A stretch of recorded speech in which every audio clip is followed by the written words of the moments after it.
The moment I heard those words, my entire body went cold. Not the kind of cold that comes from a draft under a door or a window left open in October. This was the kind of cold that starts somewhere directly behind your sternum and radiates outward so steadily and so completely that by the time it reaches your fingertips, the keys you are holding feel like they belong to someone else's hand. I was standing just outside the kitchen doorway. I still had my coat on. My purse strap was cutting into my shoulder exactly the way it always does when I carry too much. My keys were dangling from my right hand, our house keys, with the little ceramic sunflower keychain I had bought from a farmer's market vendor on our third date. The afternoon Daniel and I walked for 4 hours through a September afternoon and talked about everything except the fact that we were falling in love. I had come home 30 minutes early. Daniel had not heard me come in. Neither had my sister Renee, who had apparently been there long enough to make herself comfortable, because I could smell coffee and hear the kind of easy, low conversation that means two people have already settled into each other's company. I was going to surprise them. I was going to walk into that kitchen with my coat still on and my heart so full it was practically audible. And I was going to tell my husband the thing I had been holding inside myself for 3 days like a small, perfect, terrifying secret. I was going to tell him that the test had come back positive. That after 4 years of trying, after 2 losses that had each taken something from me I was not sure I would ever fully recover. After counting days on a calendar the way a prisoner counts the days until release. After all of it, we were finally, genuinely, 7 weeks along. The nurse had used the word strong. She had smiled in a way that was not her professional smile but her human one, the kind you cannot train yourself into, and she had said, "The heartbeat is strong." I had been waiting 3 days for the perfect moment to tell Daniel. I had imagined it probably 40 times. The dinner table. A walk. Maybe something small and quiet in the bedroom in the early morning before the day had any demands in it. I had not told anyone yet. Not even Claudette, my best friend, who has known everything about my life since we were 19 years old. I wanted Daniel to be first. I wanted to give him that. After everything we had been through together, I wanted him to be the first person in the world who knew that we were going to be a family. Instead, I heard my husband say to my sister in a voice just above a whisper, "The papers are already signed." And I heard Renee say, "She doesn't know yet." And Daniel said, "No, I need a few more days. I want you to stay with me here. I want you to stay very close, because what I am about to tell you, what unfolded over the days and weeks that followed that hallway moment, is the kind of story that I still struggle to get through without my voice going unsteady. But I am going to tell all of it, every part, because I owe it to you. And I owe it to the version of myself who stood in that hallway not knowing whether the ground under her feet was still solid. If you are new to this channel, I am so glad you are here. Please take a second right now and hit that subscribe button. It costs you nothing and it means everything to us. Every week we bring you stories like this one. Real people. Real moments that split a life in half. And what comes after. Drop your name and your city in the comments section below. I read every single one, and I want to know who is in this community with us tonight. Now let me take you back. Because to understand what the papers are already signed meant to me, the full, terrible, particular weight of those words, you need to understand who I was before I ever heard them. My name is Clara. I grew up in a suburb of Richmond, Virginia, the second of 3 girls in a family that was loving in the practical, undemonstrative way of people who show care through action rather than language. My mother cooked. My father fixed things. Renee, 3 years older than me, was the golden one, effortless in the way that some people simply are, moving through school and friendships and later men with an ease that I studied from the sidelines and could never quite replicate.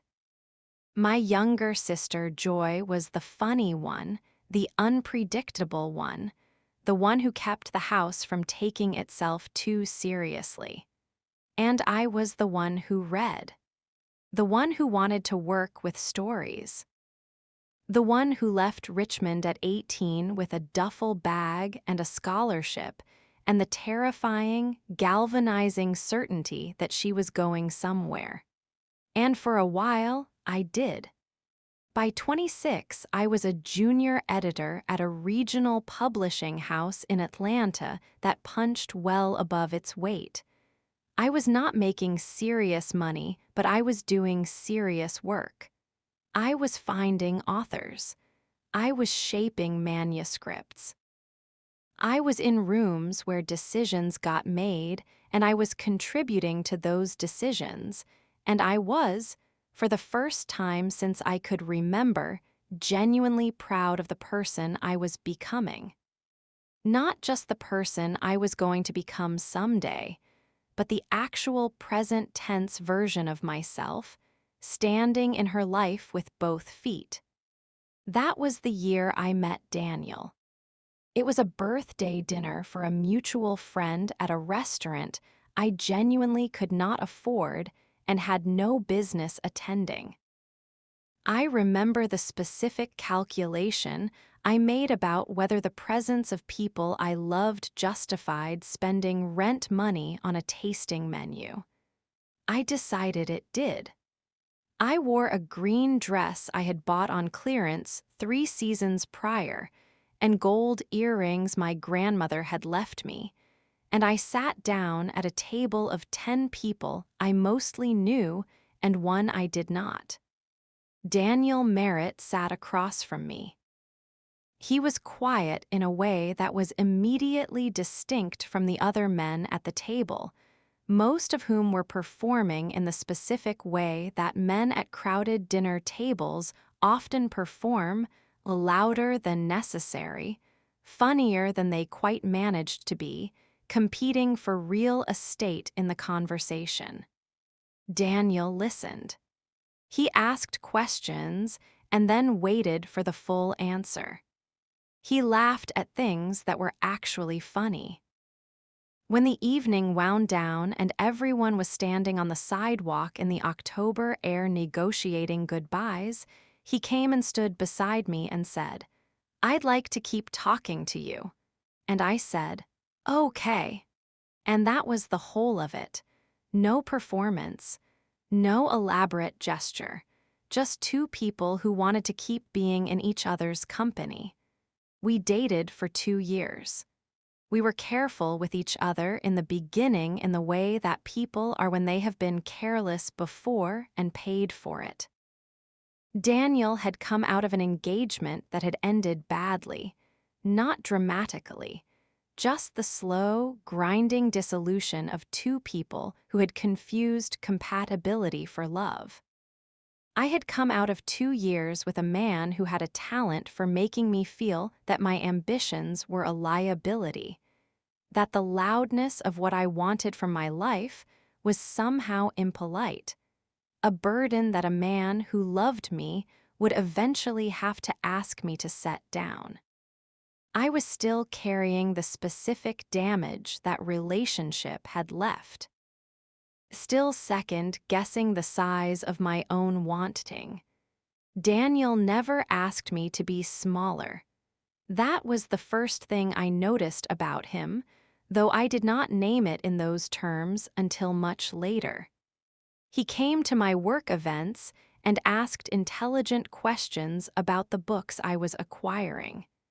He read manuscripts I brought home and gave me his honest opinion without softening it into uselessness.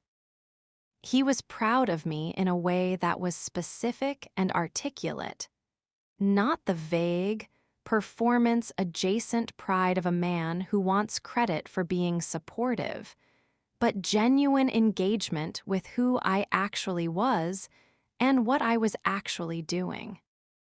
I remember thinking, early on in our relationship, that I had been so prepared to negotiate myself down, to offer a smaller, quieter, less ambitious version of myself as a kind of preemptive peace offering, that I had not expected to find someone who did not require the negotiation, someone who wanted the full version.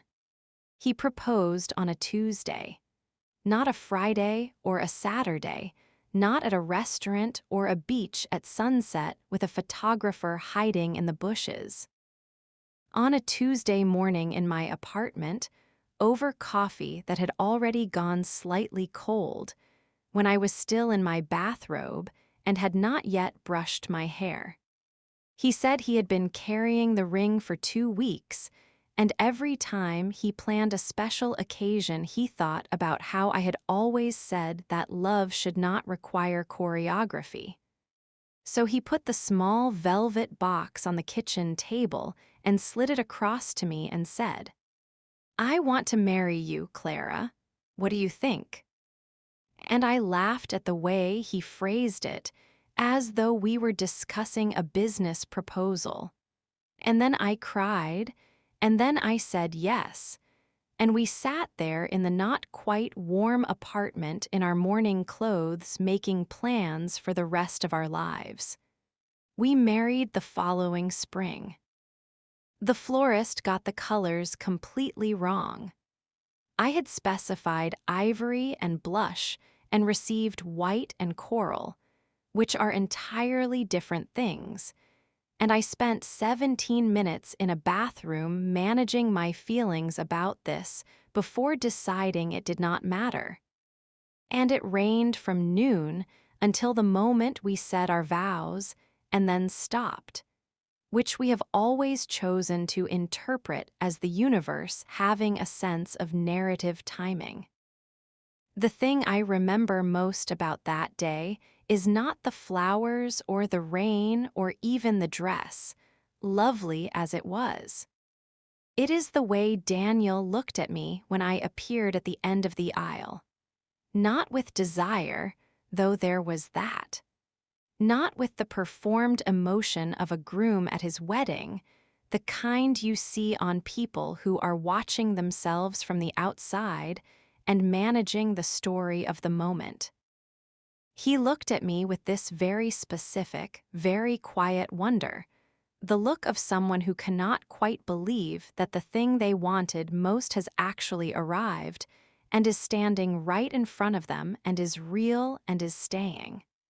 I had been looked at in many ways before Daniel, with want and with appreciation and occasionally with love. I had never been looked at with that particular quality of wondering. I folded it somewhere inside myself and carried it with me every day for 11 years. In the years that followed our wedding, I made choices. I framed them as partnership decisions, which is what you do when you love someone and you want to believe that what you are giving up is a meaningful sacrifice rather than a quiet, self-defeating surrender. When his mother got sick and Daniel needed to be near her, I agreed to move. We left Atlanta.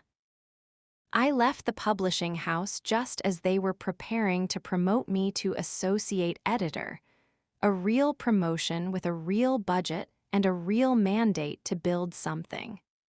I told myself it was temporary. I told myself that stability would come and then I would rebuild. I freelanced from the house we rented in Beaufort, South Carolina, editing corporate communications and self-published manuscripts, and I told everyone, including myself, that I was fine with it. I was not fine with it. But I did not know how to say so without it sounding like an accusation against a man who had not asked me to give up my career, who had simply needed to be somewhere and assumed, perhaps reasonably, perhaps not, that I would come. And I had come, and the choosing to come was mine. And there is something particularly silencing about a sacrifice you made voluntarily, because the regret has nowhere legitimate to land. His mother stabilized. We got our footing in Beaufort. I did not rebuild. I want to be honest with you about this. The story I told myself, and that I told Claudette, and occasionally Daniel in carefully edited versions, was that the right opportunity had not presented itself. But the true story, the one I could only tell myself very late at night when the kindly lies had gone to sleep, was that I was afraid. Afraid that I had been away from the real work too long. Afraid that the version of me who had been genuinely good at it, instinctive and sharp, and capable of the specific editorial judgment that cannot be studied into existence, had softened during the years of freelance work and loss and accommodation. Afraid, underneath everything, that I had made myself small enough to keep the marriage, and that the smallness had become permanent, and that if I tried to be large again, I would discover it was no longer available to me. So I stayed small. And the smallness became familiar. And familiar became, over years, something close enough to normal that I mostly stopped noticing the specific shape of what was missing. We tried for children. 3 years into the marriage, we began trying in earnest, and trying became the project that quietly colonized the center of our shared life. I say colonized deliberately, because that is what it does. Hope becomes a governing principle. The calendar becomes a small, relentless tyrant. The body becomes a site of anxious interpretation, its every signal read for meaning. And after a year of this, the hope begins to carry the weight of everything else you have not been able to fix or hold or complete, because hope is not disciplined about what it absorbs. The first pregnancy came in our 4th year of marriage. We were cautious with it. We had read enough to understand the arithmetic of early pregnancy, and we kept the news to parents only, and only after 8 weeks, and even then we held it lightly, carefully, the way you carry something you are not yet certain belongs to you. I loved those 8 weeks in a way that was inseparable from the fear of losing them. We lost it at 9 weeks. The word they use is miscarriage, which has always struck me as strange, as though the cargo were simply mislaid, left on a platform, as though the problem were organizational rather than catastrophic. Daniel held me that night for a long time, and neither of us talked much. There was nothing language could do for us that silence could not do better. We tried again. The second pregnancy arrived 14 months later. By then I had done everything, changed my diet, my supplements, my relationship with caffeine and stress, and the small, manageable controllables that give a person the feeling of agency when the actual agency is elsewhere. We made it to 14 weeks, further than before. Far enough that we had permitted the hope to expand, to take up real space in our daily life, to become something we spoke of in the future tense without the constant hedge of uncertainty. We had told more people. We had bought two small things: a book of illustrated poetry that I had loved as a child, and a little mobile with wooden birds. Objects that carried a future inside them. We lost it at 14 weeks. I will not describe that experience to you in detail. Some griefs are private in a way that cannot survive translation into a story for an audience, even a kind and present one. I will say only that it changed the interior weather of our marriage in ways that we tried to address and partly did not. The counseling helped for a while. The right things got said. But there was something between us after that second loss, some particular kind of easy, unguarded warmth that had been replaced by a carefulness that was not the same thing, that was careful in the way that a scab is careful, covering something that has not fully healed and knows it. We did not talk about it. We did not know how, and perhaps we did not want to know how, because the conversation that would have been honest would also have been very hard. Daniel began working longer hours. I told myself it was the business, which was genuinely growing and making genuine demands. But I could feel the difference between the long hours of a man who is busy and the long hours of a man who is avoiding, and what I felt in those months, though I never named it out loud to anyone, was the second kind. I spent more time with Renee, who had recently moved to Charleston an hour away, and who was herself coming through the aftermath of a divorce that had been painful in the particular way of marriages that end not because of dramatic betrayal, but because two people gradually become unrecognizable to each other. We were good for each other in that period. We sat together in her difficulty, and then in mine, and we did not always talk about it directly, but we were there, which is often what is needed. I was not happy. I want to say that plainly, because the story does not make sense without it. I loved Daniel. I had not stopped loving Daniel for a single day of our marriage, not even in the hardest ones, not even in the ones where the distance between us felt like something geographic. But I was not happy. I had lost my career trajectory and my city and two pregnancies and a version of myself whose outline I could still trace, but whose substance I could no longer access. I was 37 years old, and the life I was living, while not without genuine goodness in it, felt like a life that had been lived down to a lower ceiling than the one I had once intended for myself. And then, 3 days before I came home early and stood in that hallway and heard my husband whisper to my sister about papers that were already signed 3 days before all of it, I had gone to a routine appointment and come out with news that rearranged everything. 7 weeks. Strong heartbeat. The nurse's full human smile. I had driven home in suspended, reverent silence. I had sat in the driveway for 12 minutes. I had planned and discarded 6 different ways of telling Daniel.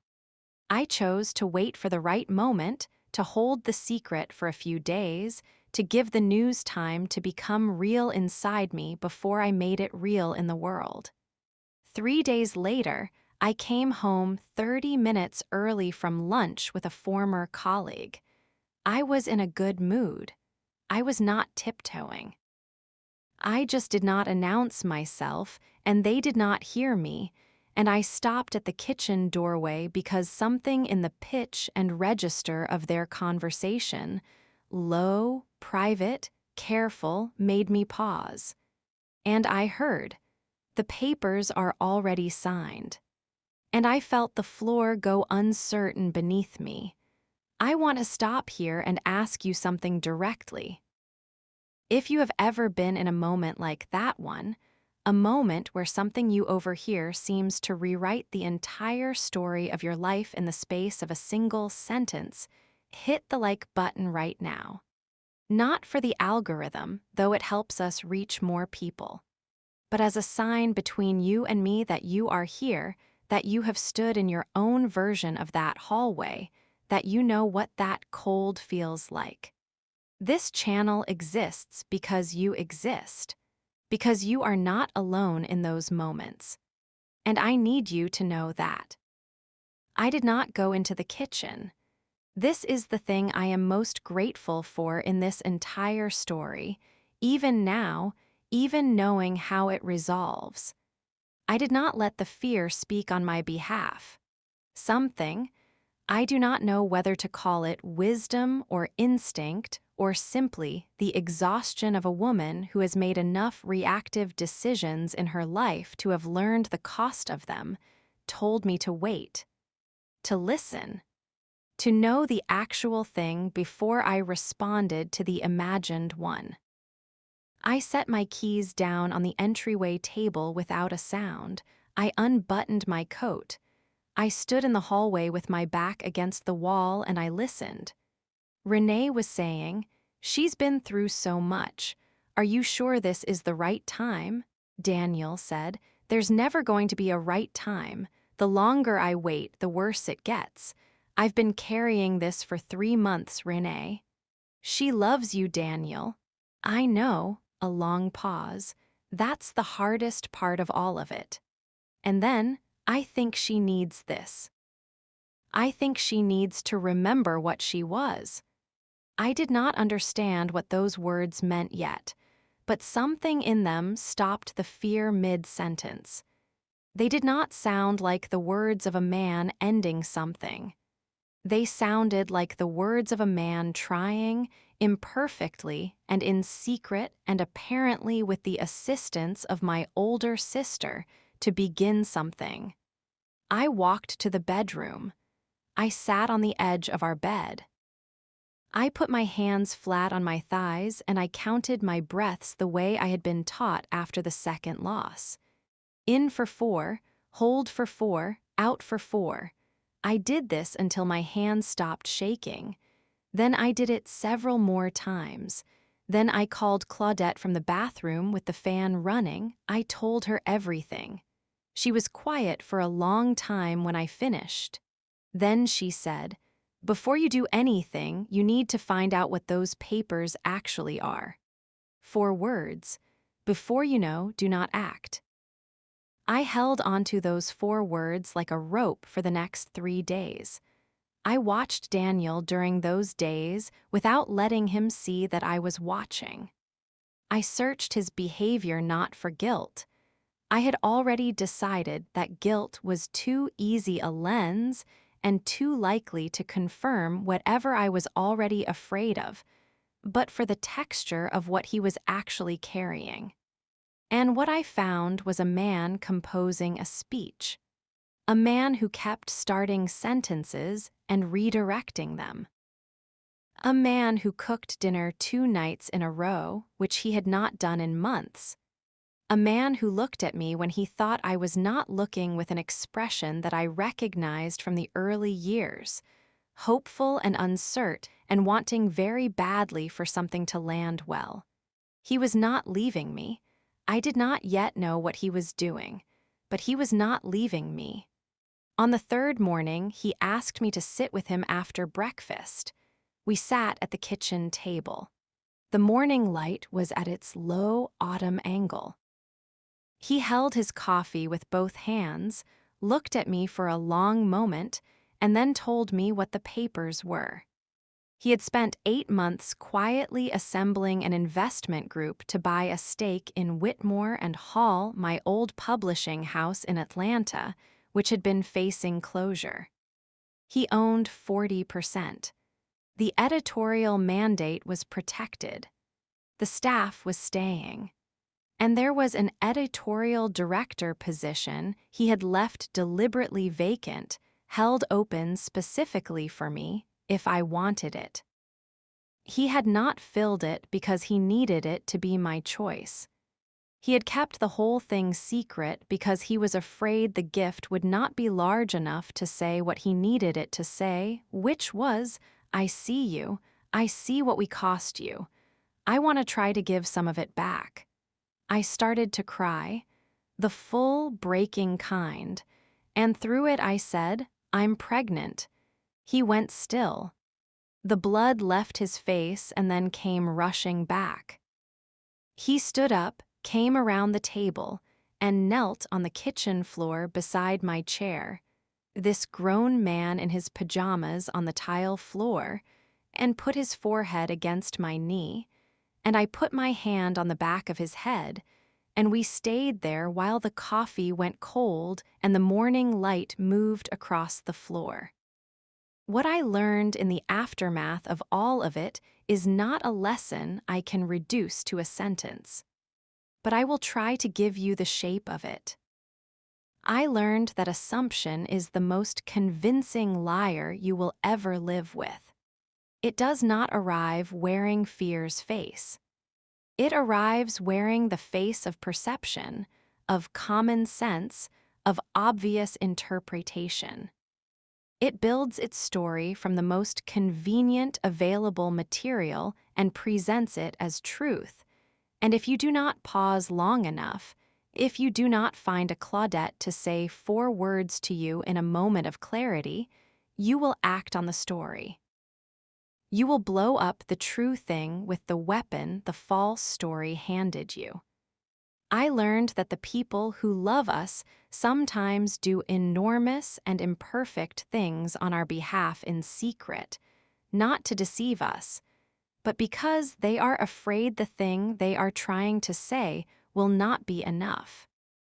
Daniel was afraid the company was not enough to make up for 11 years of accumulated accommodation. He was trying to say, "I see you," in the largest language he had available to him, and he had not found a way to say it in words first. He should have. We have talked about this with honesty and at length. Keeping the secret, however well-intentioned, gave my fear a 3-day terrain to move through, and my fear knows how to use terrain. I learned that the unhappiness I had been swallowing for years was not invisible to Daniel, even though I had believed it was, even though I had worked very hard to make it appear otherwise. He had seen it. He had felt the shape of it in our marriage. He had simply not known how to address it directly, partly because I had not invited that conversation, and partly because some part of him had perhaps preferred the version of me who was not making demands that required difficult change. We have been honest about that part too. It is not comfortable to be honest about, but it is necessary. Our daughter Frances was born in June. She has Daniel's smile and my grandmother's eyes, and a temperament that is entirely her own, observant and unhurried and occasionally opinionated in a way that makes me laugh at myself because it is clearly where she got it. I went back to Whitmore and Hall when she was 4 months old. I have a team of 7 people now. I have published 4 books this year that I am proud of in the way I had forgotten it was possible to be proud. The way where the pride is specific, rooted in something real, not the performance of pride for other people's benefit. I am not small anymore.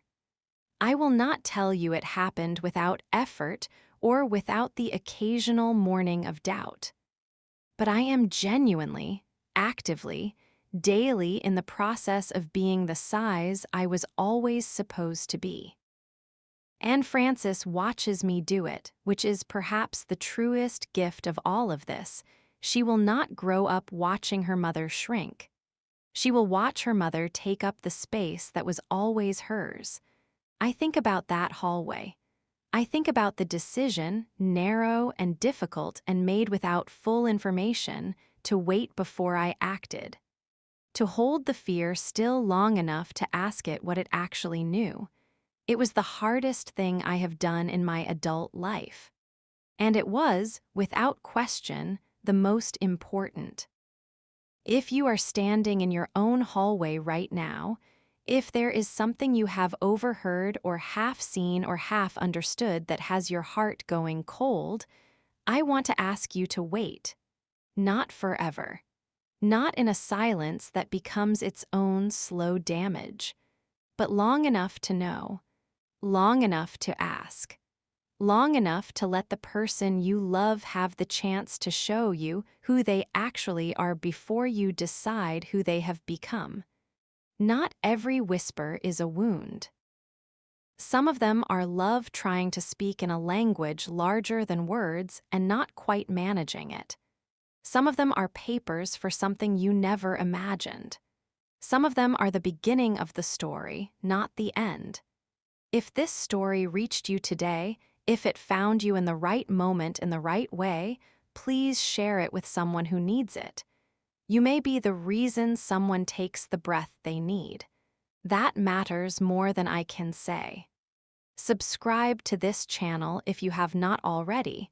We are here every week. Leave your name and your city in the comments. I read every one. Tell me where you are. Tell me you are here. Next week, I will tell you about a woman named Margaret. She stood in a hallway not unlike mine. She waited just as I waited. And what she heard when she knew the full truth was different from what I heard. Her papers were exactly what she feared. But what Margaret became in the space of that truth, what she built from the rubble of it, is one of the most extraordinary things I have ever been entrusted with telling. Be here for it.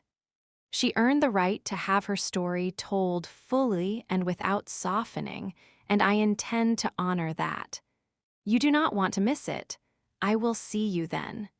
Take good care of yourselves until we do. But before I go, I want to sit with you a little longer.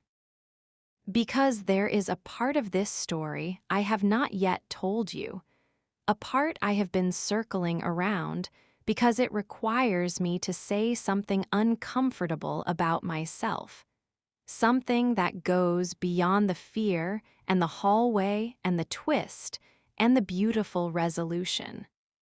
Something that takes more courage to say than any of the rest of it. In the weeks after Daniel told me about the publishing company, after the tears and the news of the pregnancy and the long, quiet morning in the kitchen, I went back through the years of our marriage, and I looked at them differently than I ever had before. Not through the lens of what had happened to me, the losses, the relocation, the career I had set aside, but through the lens of what I had participated in creating. And what I saw was not comfortable. I had told myself, for years, a story in which I was the one who had sacrificed, the one who had loved generously and given up things and asked for very little in return. And that story was true as far as it went, but it did not go all the way to the truth, because underneath it, less visible and therefore easier to ignore, was another story. The story of a woman who had used her own sacrifice as a reason not to try, who had taken the giving up of her career and turned it into a shield against the risk of failing to rebuild it, who had chosen the smallness, at some point, not only because the circumstances required it, but because smallness is safe. You cannot fail at things you do not attempt. You cannot be rejected from rooms you do not try to enter. You cannot be told you are not good enough for a life you have already decided is unavailable to you. Daniel had seen this. He had not known how to name it We had not been talking to each other in the language that names these things, but he had felt the shape of it. And when I understood that, I felt something I had not expected to feel in the aftermath of being given such a generous gift. I felt ashamed. Not of Daniel, and not of our marriage, but of the way I had quietly blamed the circumstances for a fear that was partly mine. The losses were real. The relocation was real. The sacrifice was real. None of that is invented or diminished. But the decision to stop trying, to make the smallness permanent by refusing to challenge it, that was mine. And the story I had been telling myself, in which I was the wronged party waiting to be rescued, was a story that was half true and therefore, in some important way, a lie. This is the part of the story I almost did not tell you, because it is not comfortable. Because the more sympathetic version, the woman who suffered and waited and was ultimately vindicated, is a much easier story to be inside. But I think you deserve the full version. I think the full version is the only one that actually helps anyone. The truth is that we almost always have more agency than we are comfortable claiming. The truth is that fear is a reasonable and human response to difficulty and loss, and also that fear, left unexamined, will use every legitimate grievance as a reason to stop moving forward. The truth is that sometimes the person who needs to rescue us is us. And the hardest part of accepting a generous gift from someone who loves you is that it forces you to reckon with the ways you were not as helpless as the story required you to be. I accepted the editorial director position. I did the work to get back to Atlanta 3 days a week. I rebuilt the skills I had been afraid had atrophied, and found, to my profound relief and some embarrassment, that they had not. They were there. They had been there the whole time, waiting for me to stop being afraid of them. The instinct for a good story, for the shape of a manuscript that is almost what it needs to be, for the sentence that the author meant to write and hasn't quite gotten to yet, none of it had left me. It had simply been waiting, as the best parts of us often wait, for us to return. Frances is 9 months old now.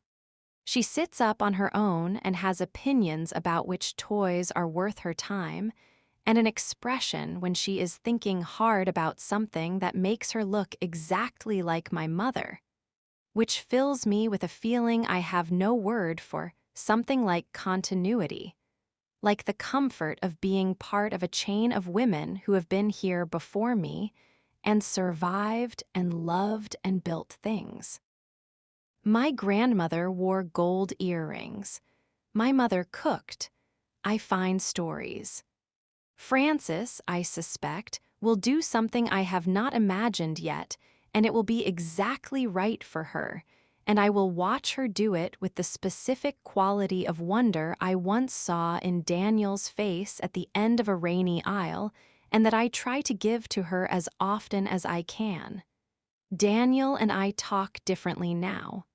Better. Harder. The kind of talking that requires you to say things you are not certain will be well received, and to say them anyway, and to trust that the relationship is strong enough to hold the truth of what you actually think and feel. We are not the same people we were 11 years ago in a restaurant I could not afford. We are the people those people became after everything.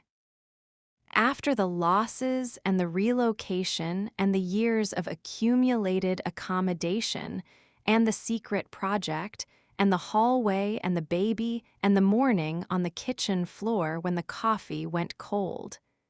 We are heavier and more careful and more honest and less afraid to say so. I prefer us, but I still think about the hallway. I think about it the way you think about a near miss, the car that almost hit you, the step you almost missed on a dark staircase, the word you almost said that would have broken something irreparably.